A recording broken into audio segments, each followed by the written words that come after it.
আচ্ছা, আমি যদি মাঝে, মাঝে রান্নার রেসিপি শেয়ার করি, আপনারা কি ওটা আমার রেসিপি দেখে কি বাসায় ট্রাই করবেন? যাই হোক, একদম ইজি ওয়েতে কিভাবে আমি ডিমের চাটনি বানাইছি, ওইটা আপনাদের সাথে আজকে শেয়ার করলাম। তো আমি প্রচুর ডিম খাই। আমার বাসায় ডিম আনলেই শেষ হয়ে যায়। তো সেদিন ভাবলাম সব্বাই এই ডিমের চাটনিটা বানাচ্ছে। তো ভাবলাম ভাই আমিও বানাই, আমিও দেখি পারি কিনা। তো শসা, কাঁচামরিচ, ধনেপাতা আর আমি একটু বোম্বাই মরিচ দিছি। ওইগুলা সব মিক্সড করে বিট লবণ দিয়ে মাখায় নিছিলাম। অনেকে সাথে পেঁয়াজ দেয়, বাট আমি পেঁয়াজটা এভয়েড করছি। আর ২ চামচের মতন কাসুন্দি দিলাম। কাসুন্দির পরে দিয়ে দিলাম টমেটোর সস। আমি প্রচুর সস খাই, এজন্য আমার কাছে অনেক সস থাকে। যাই হোক, আর একটা তেঁতুলের চাটনি না দিলেই হয় না।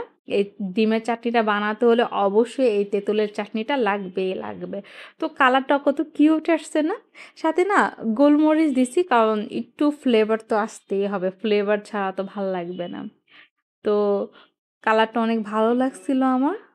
অনেকক্ষণ দেখতেছিলাম। দেন পরে মাখানো শুরু করছি। আর মাখানোটা না খুব সুন্দরভাবে মাখাইছি যাতে সবগুলা মিক্সড হয় সুন্দর মতো। আর খেতে অনেক ভাল লাগে। যদিও আমি খাইছি এখন আমার খুব মজা লাগছে। আর একটু লেবুর রস দিছি। তো মাখানো শেষ। তো ডিমগুলা তো ছিলে-টিলে রেখে দিছিলাম।